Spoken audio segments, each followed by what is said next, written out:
Corporates speaking at GTR's Europe Trade and Export Finance Conference in Hamburg are moving away from ECA cover only and resorting to private insurance more and more due to the growing complexity of deal structures.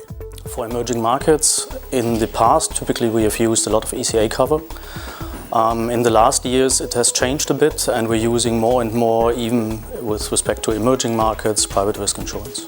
With the growth of the international production network, for example, for ECAs, sometimes it's not too easy to find a solution for the products with different origins. So in these situations, we in the last years tend to use private risk insurance because that's more flexible and sometimes with that respect easier to structure. Today some clients ask us certain things that ECA cannot do. For example, financing of the local portion, which sometimes it happens that even in industrial plants can be higher than what allowed by OECD.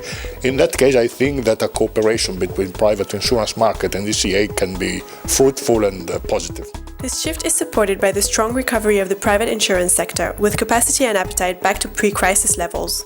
We publish a half-yearly guide to the capacities and the tenors available in the private market, and we've noticed that even after the credit crisis, so if you compare the size of the market today to what it was in 2008, it has doubled.